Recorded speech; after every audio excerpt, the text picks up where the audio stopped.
Anda.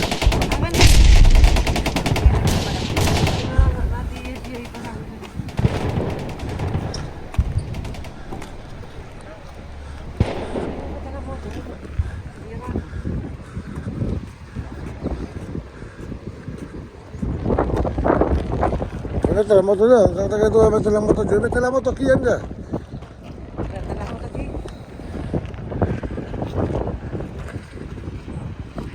That's right.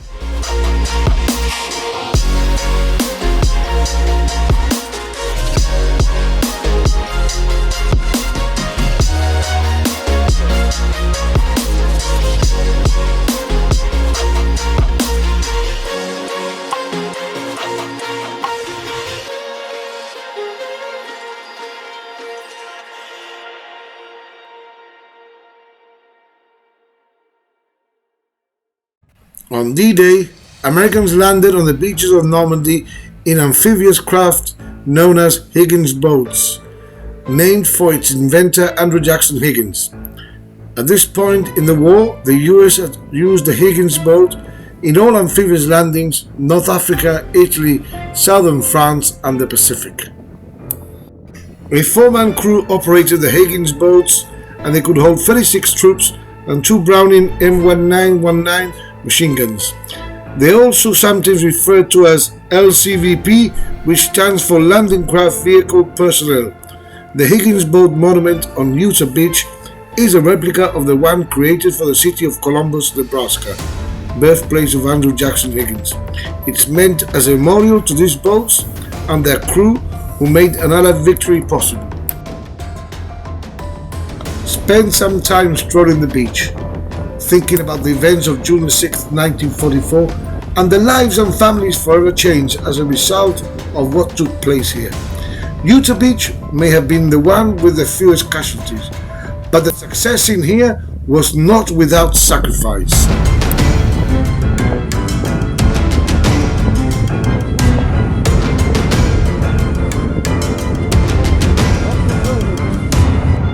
"79 years ago, on this very day, American soldiers, many just boys in their teens, landed on these beaches to liberate mainland Europe from the tyranny of the Third Reich. Heroes who today we remember for their valor and self-sacrifice.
The US Navy monument at Utah Beach consists of 3 figures meant to represent leadership, sailors and combat units.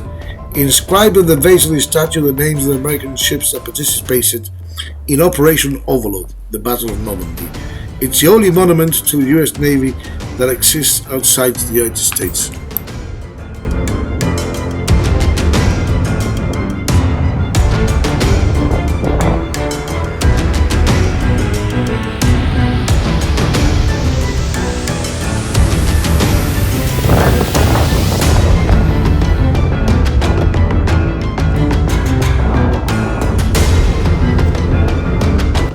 young.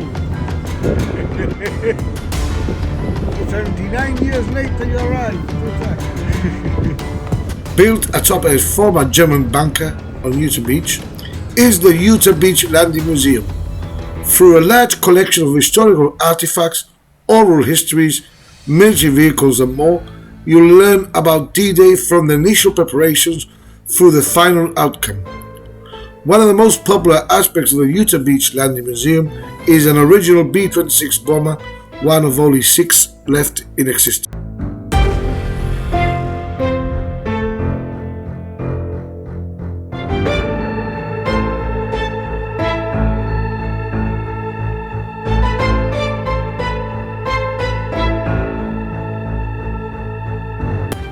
The 19th Infantry Division monument honors obviously the 19th Infantry Division and features the sleeve insignia carved in stone. After landing on Utah Beach on D-Day, the 19th continued inland throughout northern France, then on to Bastogne, Belgium and the Ardennes for the Battle of the Bulge. The division eventually moved into Germany and ultimately Bavaria, where it helped liberate the Nazi concentration camp at Flossenburg.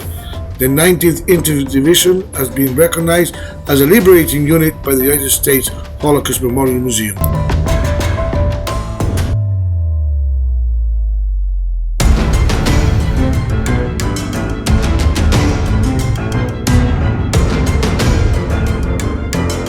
Directly across the walkway from the Higgins-Bolt Monument is Le Roosevelt, a small cafe, restaurant and gift shop that may seem totally out of place in that setting.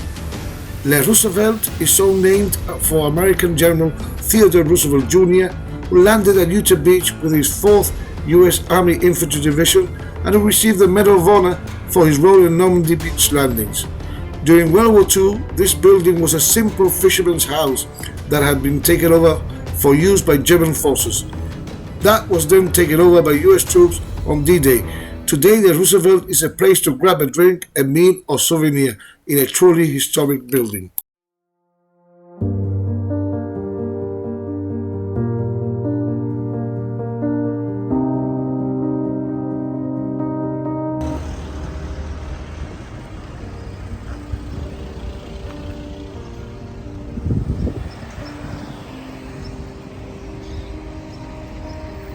Esta está paperísima. Ambiente aquí de guerra. Ya ha pegado 2 tiros, ya me ha cargado 2, ¿vale?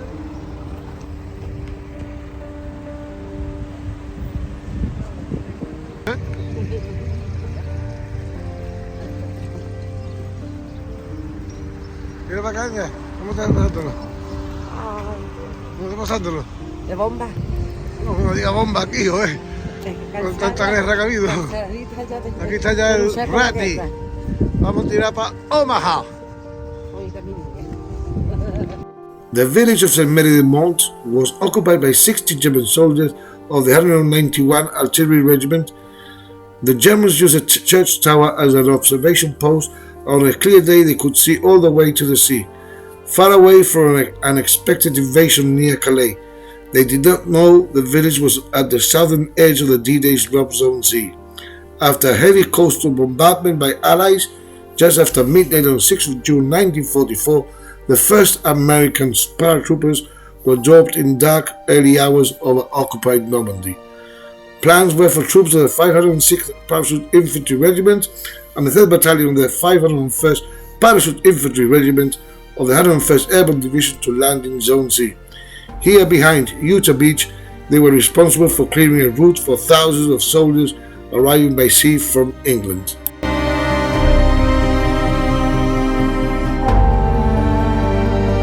A thick fog bank and heavy flak from coastal guns forced pilots away from their targets and left paratroopers in unknown territory, some facing enemy fire while still in the air. Just 2/3 of troops designated for Zone Z were accurately dropped. A number found themselves landing in and around Saint-Mary-de-Mont and quickly fighting for their lives with the rather surprised Germans.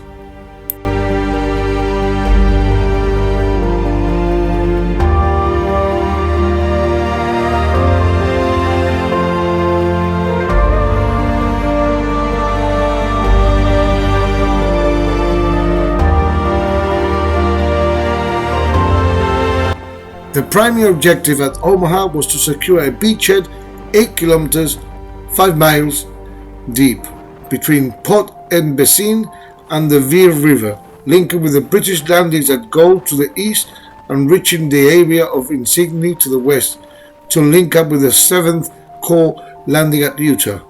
The untested American 29th Infantry Division, along with 9 companies of U.S. Army Rangers, redirected from Point du Hoc, assaulted the western half of the beach. The battle-hardened 1st Infantry Division was given the eastern half.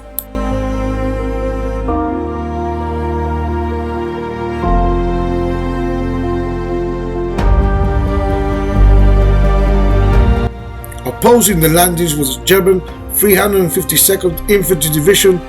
Of its 12,020 men, 6,800 were experienced combat troops, detailed to defend a 53-kilometer, 33-mile front.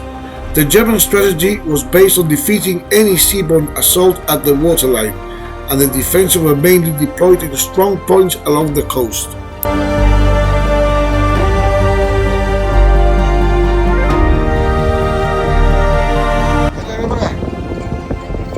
OMAHA Beach.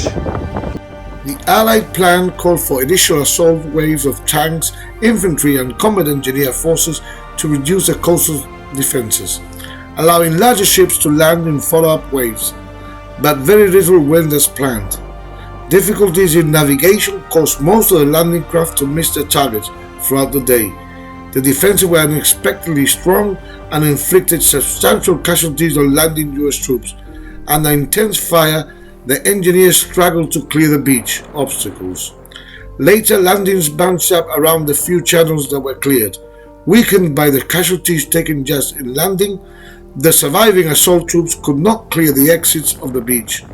This caused further problems and consequent delays for later landings.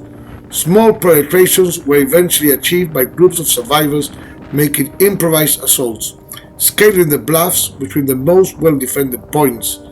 By the end of the day, 2 small isolated footholds had been won, which were subsequently exploited against weaker defenses further inland, achieving the original D-Day objectives over the following days. The monument Les Braves is located on the center of Omaha Beach. The explanation of the monument stands on the boulevard of Omaha Beach.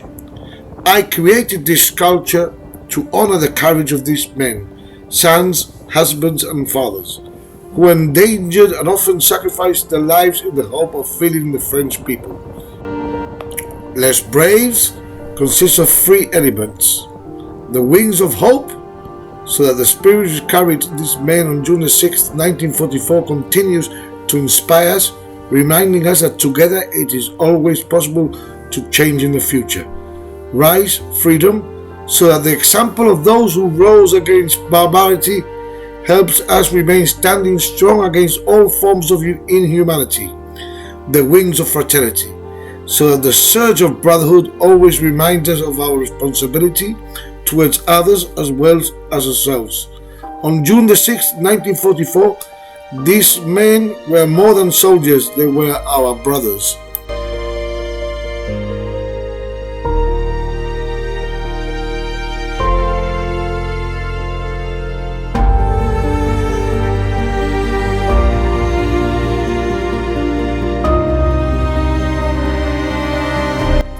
The term D-Day actually refers to the specific day any military operation is set to launch, but the nickname has colloquially become synonymous with the Normandy landings, which were commanded by General Dwight Eisenhower of the United States Army.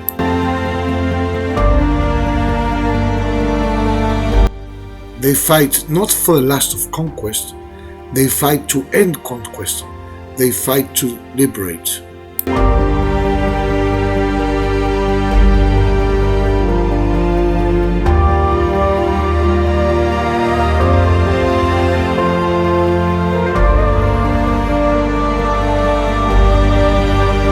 Two kinds of people are stayed on this beach: the dead and those who are going to die.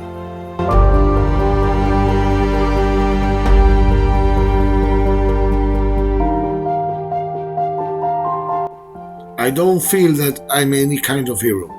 To me, the work had to be done. I was asked to do it, so I did. When I lecture kids, I tell them the same thing.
Goed, brother.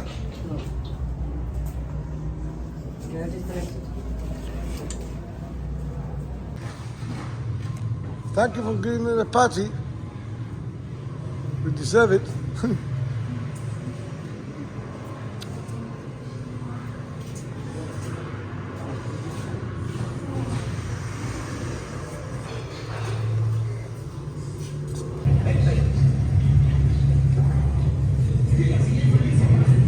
Caja ingleses.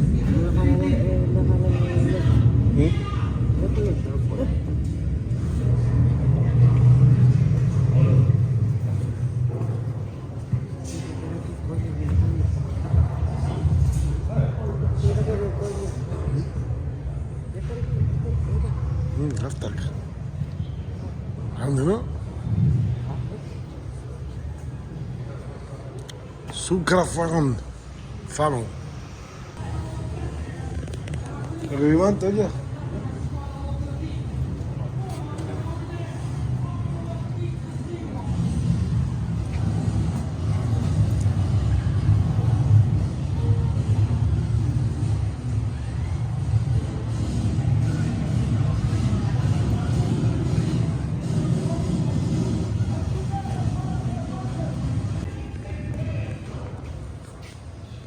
Están calemanes grandes, ¿eh?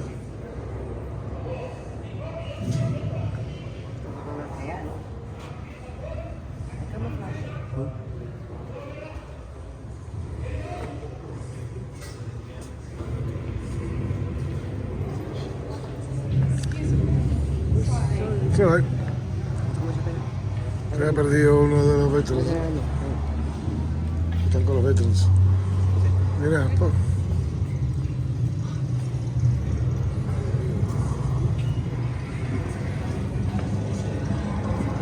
Arreglando el tanque, ¿no?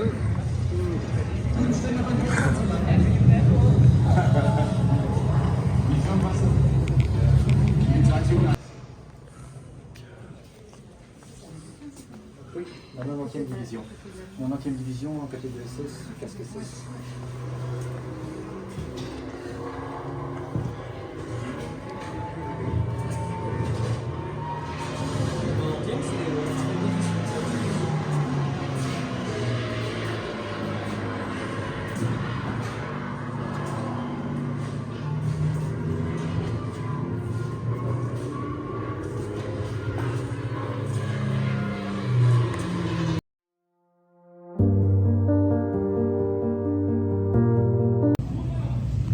está aquí.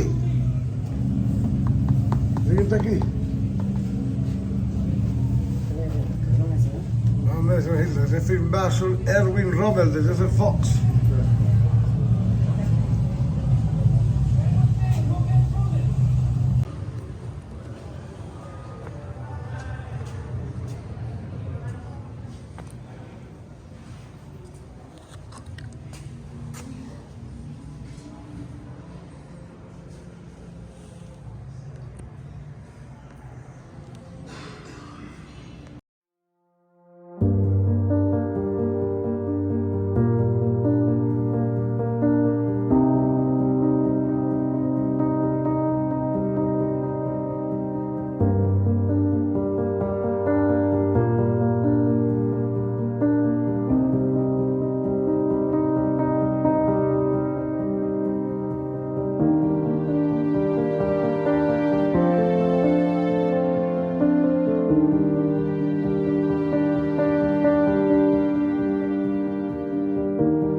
Yes, I. Yeah. You German? No, Belgium. Belgium, huh? Right.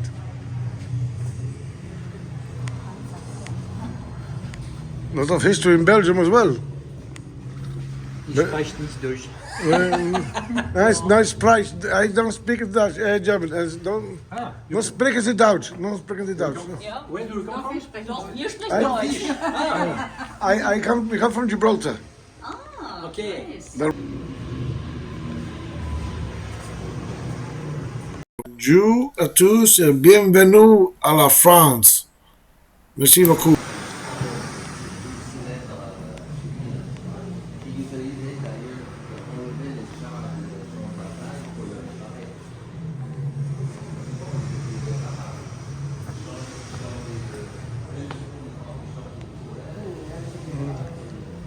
María primer regat. Es la foto. María primer regat. El tiempo.